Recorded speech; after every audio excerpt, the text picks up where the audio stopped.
Hi everyone. I am Vanessa. I am a sixth-year grad student at Penn, and so today we are with Paula for our Interview 101 video series. And so, Paula, can you tell us a little bit about yourself?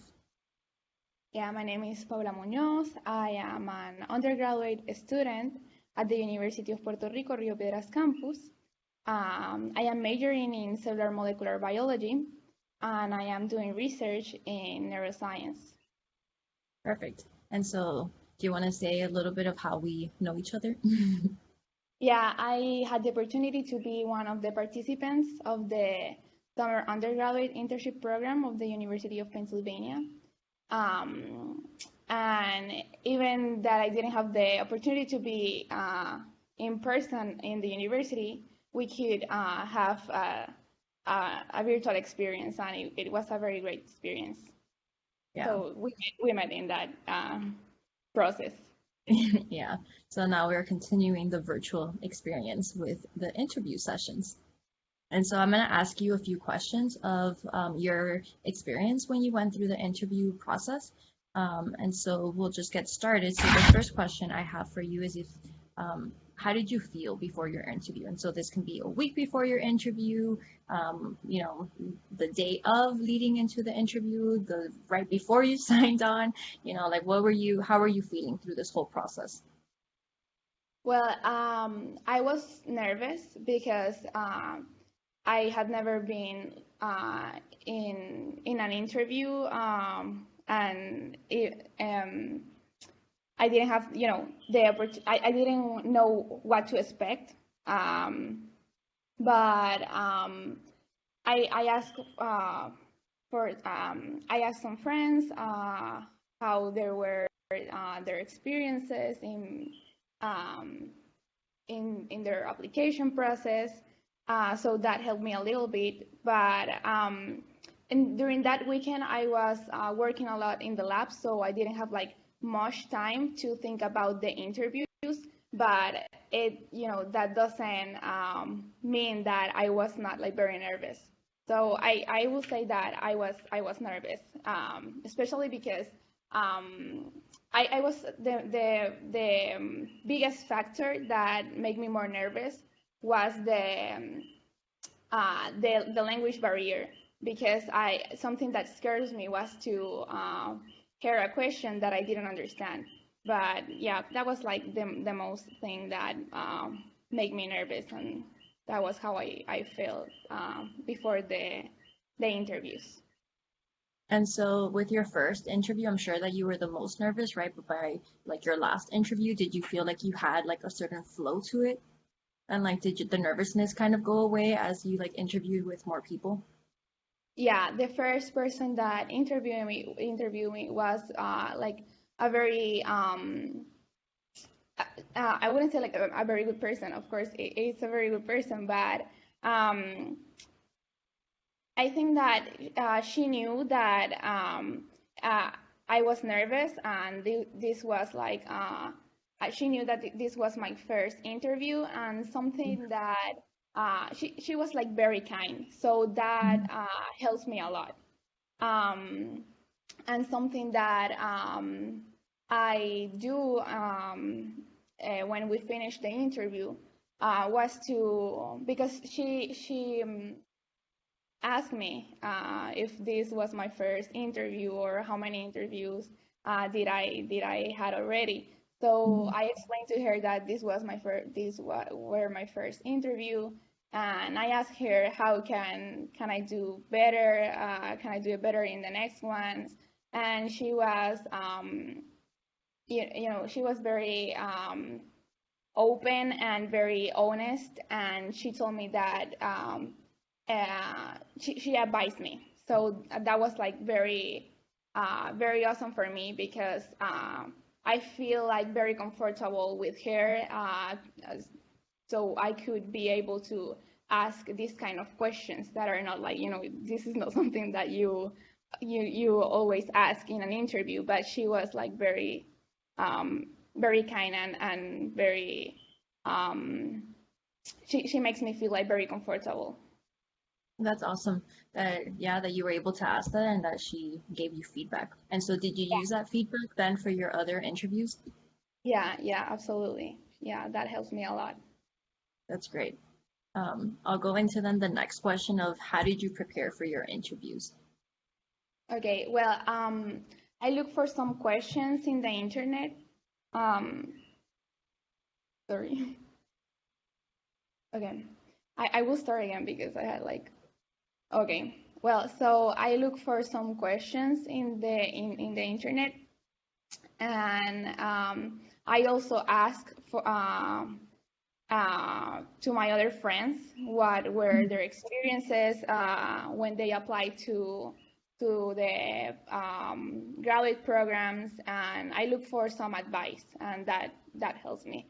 And something that helps me too, it was that um, some of the panelists of other universities make like virtual meetings talking about how can you uh, have a better performance in the interviews, or there are many videos in YouTube, and there are people that are doing these kind of videos to help other ones. Right, because your interviews were actually virtual, right?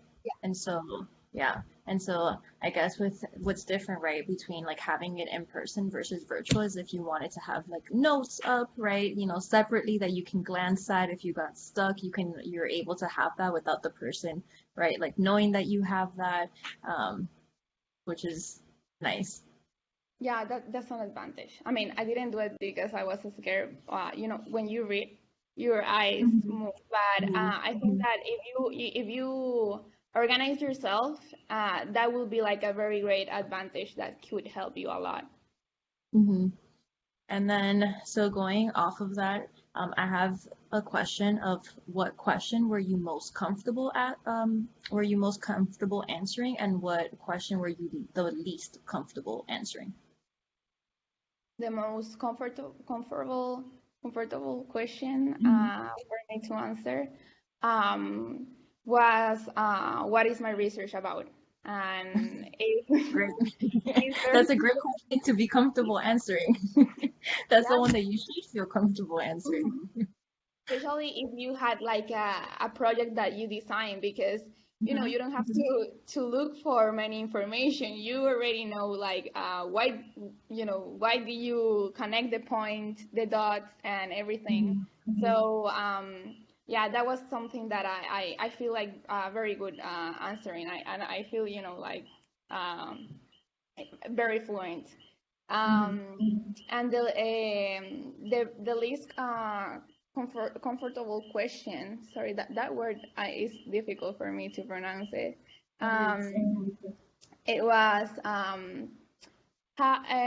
what were the difficulties that I had in research? Like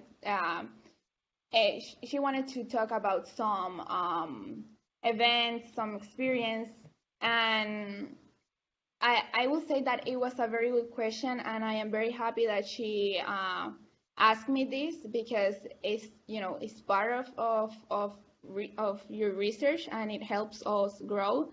But it's not always like very. Not everyone is super open to say, yeah, we make like this kind of mistakes when we do some research. So yeah, of course it wasn't like so difficult, because I knew what were the answers. So Yeah, yeah, it's like here's a long list of all the things I have failed. I answered her the question, but as I told you, it wasn't like a very uncomfortable question, but it was the least comfortable. Right. I mean, and it's, I think what she was probably trying to get at is how did you overcome, right, those difficulties is probably what she wanted to know as well. And I think that is something, it wasn't like very comfortable, because of the fact that you don't want to, set like all the mistakes that you make. But Hmm. that questions allows me to, as a student, as I will tell you how I see it, my perspective. Mhm. Right. Um, I could say that I could saw that you know having the opportunity that someone asked me that is very I- very important because they know that we make mistakes, and that's Hmm. something very necessary for a student to be aware that this institution knows that we are not perfect, and that's a reality, and we need to overcome a lot of things. So I will say that that was the least uncomfortable question, but it's also like one of the best questions, and yeah, it's something like it talks very very good about the institution. That's great. And then the next question I have is how many individuals did you interview with? 5. Five. And so were they all part of the graduate group that you were interviewing for, part of the admissions committee? Do you know? Like, did they tell you this beforehand? Well, they didn't tell me about this beforehand, but they told me they sent me the list of the names, so I looked for them in the internet. So there was 4 professors, well, 5 professors. All of them are professors, um, and one of them was part of the committee of the program that I applied to. And something that I love was that all the interviewers make research related to what I am interested about.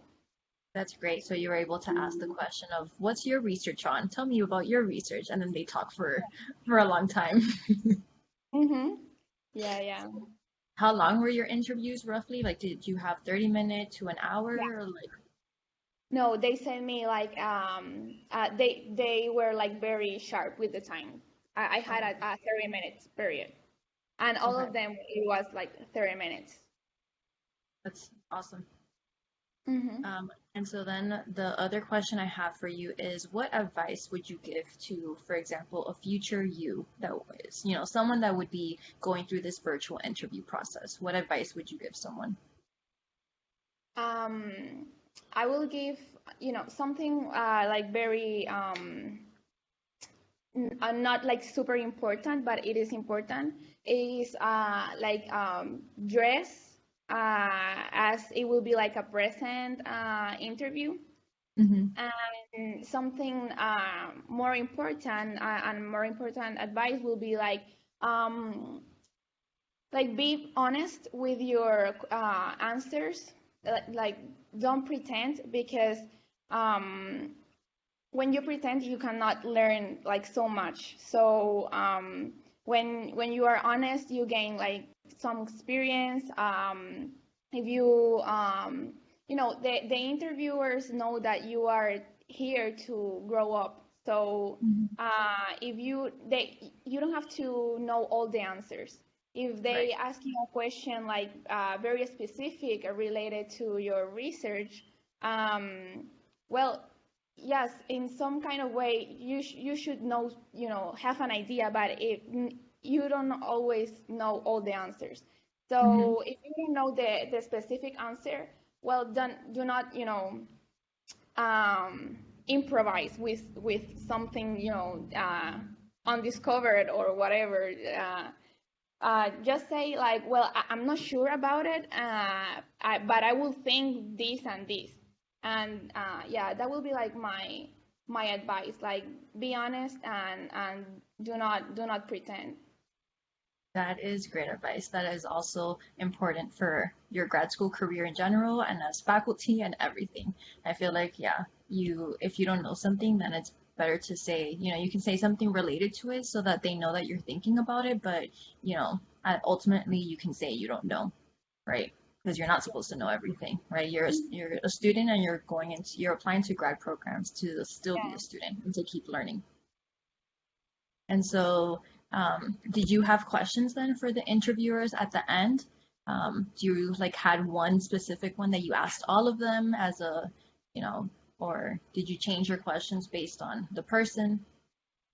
Well, I mean, I didn't have like specific questions. They all were like, well, I will tell you that the only question that I didn't ask to the other interviewers that I asked to my first interviewer was the one that I talk about.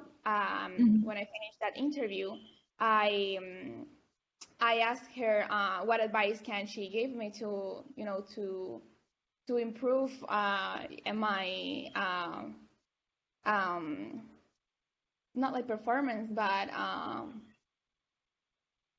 I don't know what word to I have the Yeah. word in Spanish.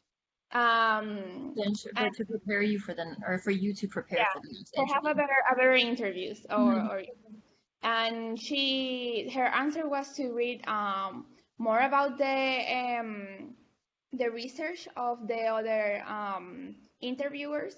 Okay, So that's a that good was, one. yeah, read about the research of the interviewers. And I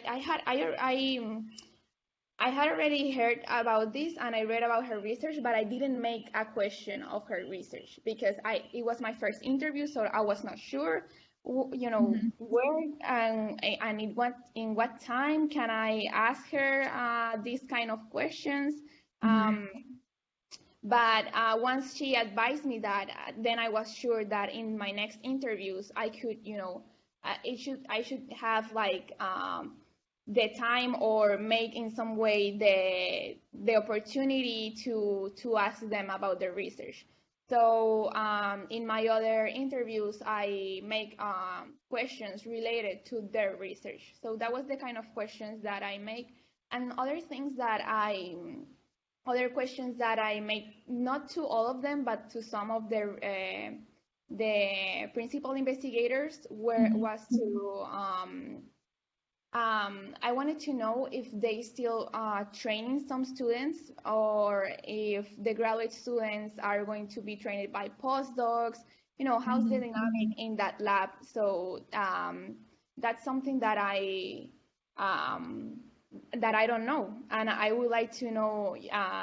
You ask something that you don't know, so Yeah, that was yeah. something that I was not like I didn't have like a clear idea of what will be like the dynamic or what to expect if given the opportunity I could work with that person.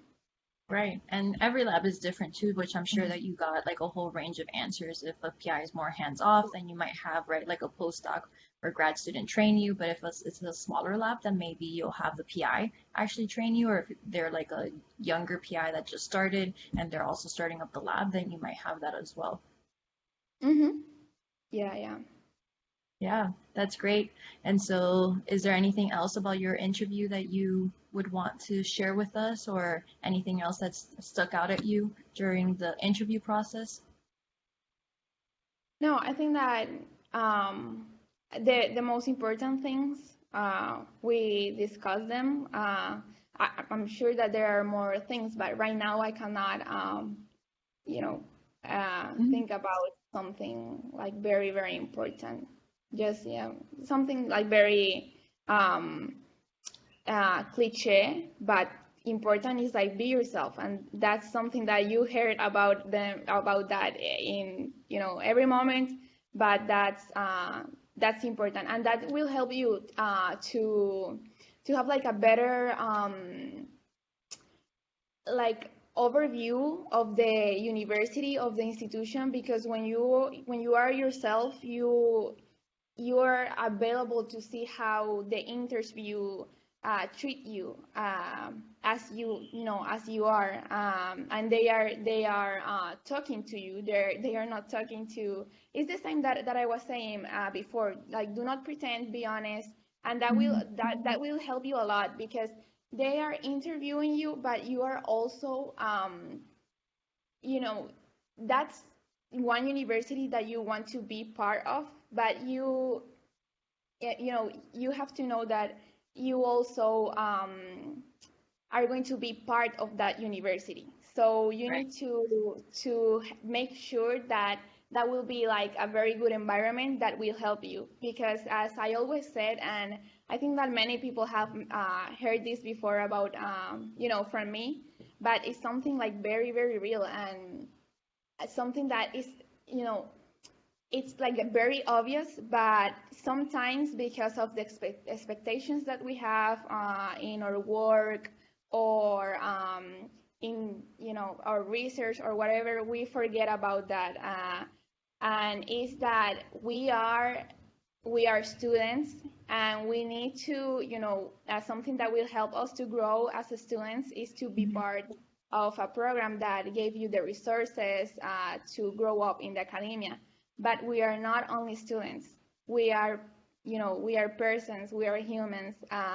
We are daughters, sisters, friends, and we need to find an environment that help us grow in the academia, but mostly help us grow as a person.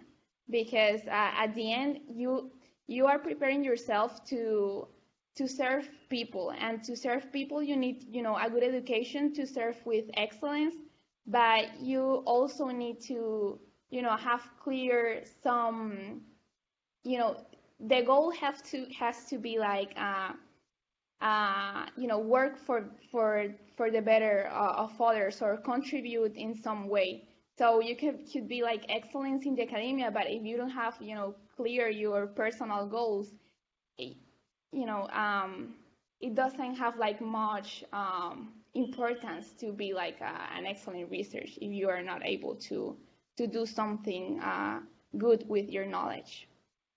Yeah, that is definitely, I mean, at the end of the day, you have to interview the, institution as well, right? You're interviewing these people. Do you want to be part of that institution? Do they value, right, your opinions and you as a person? And so everything that you want to be somewhere, right, where they do value you. So everything you just said almost made me cry actually, because I'm so excited for the next generation of, I'm like the older person coming out, and so now you're coming in. Well, And so you will be our future principal investigator. You will be training us. well, I'm excited then for what's about to come into the grad programs. That was great. Thank you so much, Paula. That was great Thank you advice. for the opportunity. I'm gonna stop the recording. Okay. Well, I think that it was great. We didn't